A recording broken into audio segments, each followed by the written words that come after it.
contigo? Olha aqui de novo no Cantinho da Mê. Eu sou a Mê, este é meu cantinho, seja muito bem-vindo. E hoje a gente tá com o nosso primeiro quadro lindo maravilhoso do ano. Bora falar de Bíblia. Então pega sua Bíblia, vem comigo, deixa seu like, se inscreve no canal, compartilha esse vídeo com seus amigos, porque hoje o assunto está fenomenal. Como começou o ano, de novo, eu tô fazendo novamente o meu plano de leitura da Bíblia.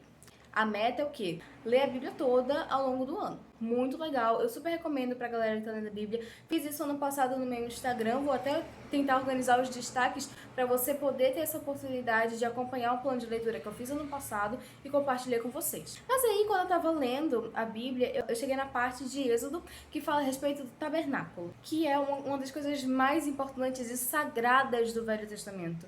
E é muito importante que nós, como cristãos, venhamos entender o que é que isso fala. Basicamente, o tabernáculo era onde a presença de Deus estaria no meio do povo israelita. Deus mandou Moisés estabelecer a construção do tabernáculo justamente para que ele, o Altíssimo, pudesse habitar no meio do seu povo e pudesse assim fazer morada no meio do seu povo escolhido. E aí a gente começa a perceber alguns detalhes acerca da construção e dos rituais que eram feitos nesse tabernáculo. Uma das coisas acerca dos rituais, por exemplo, era o ritual de expiação, que um sumo sacerdote, o cargo mais alto que você podia obter numa sociedade teocrática israelita, o sumo sacerdote iria adentrar o Santo dos Santos, que era um dos compartimentos do tabernáculo, aquele onde estava a Arca da Aliança, que continha as tábuas dos 10 mandamentos e também a presença de Deus. Esse sumo sacerdote iria entrar lá, não de mãos vazias, mas com uma oferta que seria consagrada a Deus, para que fosse concedido o perdão dos pecados de todo o povo, de toda a nação israelita. Isso só iria acontecer uma vez no ano e também só pelo sumo sacerdote. Mas era um ritual que tinha de se repetir para que o povo se lembrasse, mais uma vez, que precisavam de um Salvador. Outra coisa muito importante acerca do tabernáculo eram suas cortinas. Ele tinha duas cortinas fundamentais assim internas, que era o que dividia o tabernáculo em 3 compartimentos: o lugar santo, o lugar santíssimo e o lugar que era conhecido como tenda da congregação. E outra coisa que essas cortinas faziam era montar, inclusive, a própria estrutura do tabernáculo, já que nessa época o tabernáculo não era uma questão assim de pedras, uma construção em si. Era uma tenda, um tabernáculo mesmo, uma espécie de cabana, como a maioria das construções nômades que os israelitas tinham de fazer para que pudessem se locomover ao longo do deserto até chegar na Terra Prometida, porque aqui eles ainda não tinham chegado. É muito importante você saber disso. Eles passaram um tempão no deserto, não só por causa do castigo, mas eles também estavam organizando muita coisa no deserto para quando chegasse na Terra Prometida só se preocupassem em pegar a terra e tá tudo certo. E essas cortinas tinham um papel fundamental também. Elas guardavam a presença de Deus. As cortinas impediam que qualquer pessoa adentrasse no tabernáculo, e especialmente na parte do lugar santíssimo, que somente o sumo sacerdote poderia entrar uma vez por ano, não de mãos vazias, mas com oferta por todos os pecados do povo israelita. Ninguém podia entrar no templo, ninguém podia entrar na presença santíssima do Senhor. E, na real, isso era uma mensagem explícita para toda a humanidade, não somente para os israelitas, mas também para nós. O caminho para Deus ainda não estava aberto naquela época. A gente ainda não tinha livre acesso ao Pai no período em que o Velho Testamento estava reinando.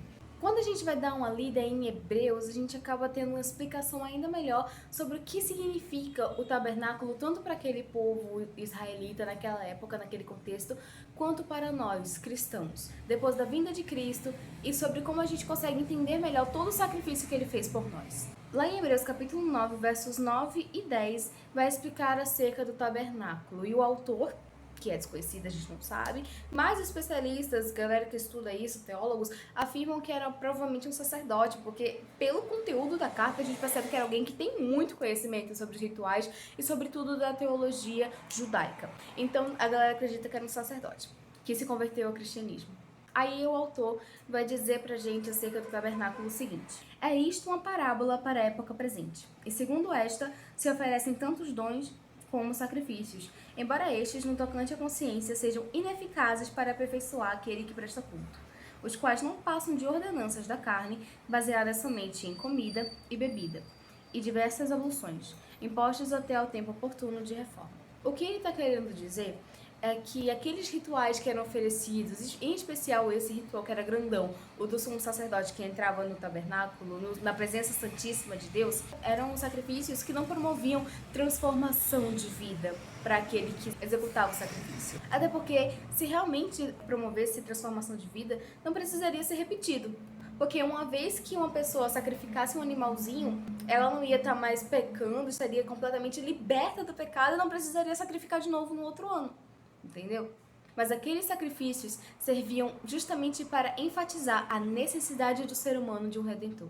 Que o ser humano por si só jamais conseguiria salvar a si mesmo dos seus pecados. Pecados esses que o impediam de chegar na presença santa de Deus, porque uma vez que Deus é luz e nós quando estamos no pecado somos treva, a luz dissipa as trevas, gente. Cristo fez questão de explicar isso da maneira mais simples do mundo, para que a gente pudesse entender de que pecado não pode viver junto da presença de Deus. Todavia, Deus nos amou tanto, mesmo sem a gente merecer, que enviou o seu Filho para cada um de nós. E através do seu Filho, aquele véu que outrora nos impedia de chegar na presença do Pai foi rasgado. Um dos versículos que eu mais gosto na Bíblia se encontra em Mateus, capítulo 27. E eu não tinha nem pensado nisso antes, mas eu vou até ler isso aqui para vocês, porque é fenomenal. Ele fala a respeito da crucificação de Jesus. Lá em Mateus 27, versículos 50 e 51, vai dizer o seguinte. A gente vai ler o 50 e 51, mas tem muitas outras coisas muito legais que acontecem depois. E Jesus, clamando outra vez com grande voz, entregou o Espírito. Eis que o véu do santuário se rasgou em duas partes, de alto a baixo.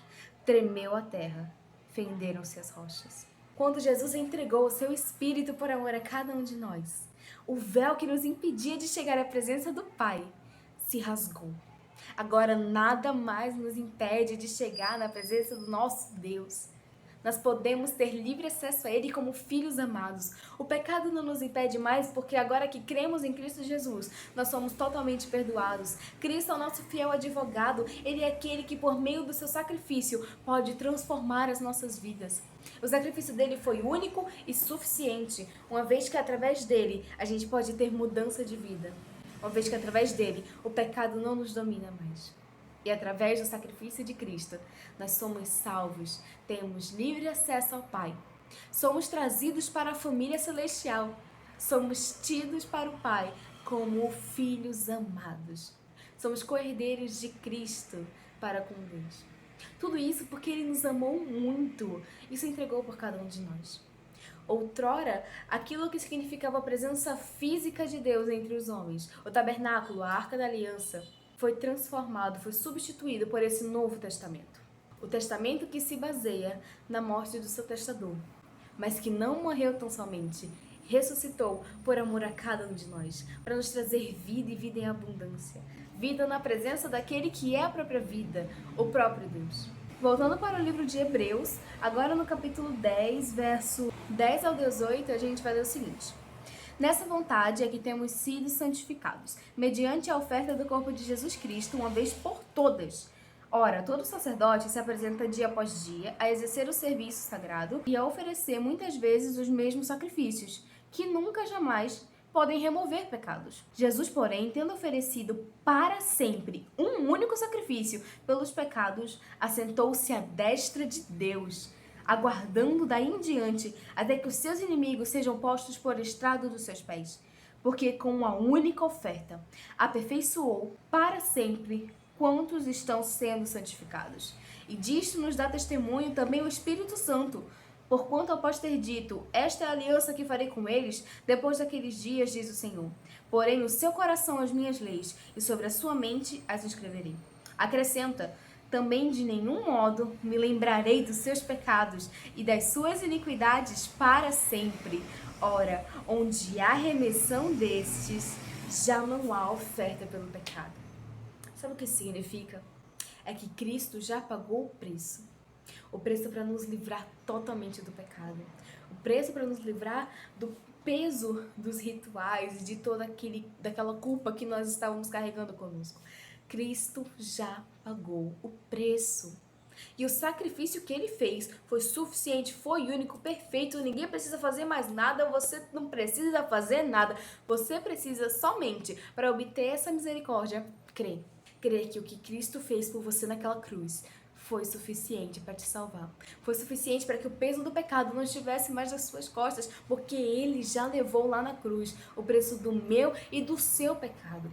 Para que todos nós pudéssemos juntos conhecer a vontade de Deus, conhecer o próprio Deus, sermos libertos do pecado. Cristo fez isso por amor a você. A gente aprende olhando para o tabernáculo que é necessário a vinda de um Salvador. Ele veio. Ele veio e o véu se rasgou. O véu que nos impedia de chegar à presença do Deus Altíssimo se rasgou. Hoje nós temos livre acesso ao Pai. E para ter esse acesso, basta crer. Crer que o que Cristo fez foi suficiente para te livrar do teu pecado. Crer que o que Cristo fez te aperfeiçoa todos os dias e te permite andar em santidade. Crer que Cristo te libertou do fardo do pecado e do castigo que Ele traz. Basta crer. Creia que o Deus que esteve lá no começo organizando tudo é o mesmo que vai te receber, é o mesmo que venceu a morte e vai estar com você em todo o tempo. Bom, gente, espero que vocês tenham gostado. Deixa o seu like, se inscreve no canal, compartilha esse vídeo com seus amigos e com as pessoas que você ama. Muito obrigada por tudo e tchau!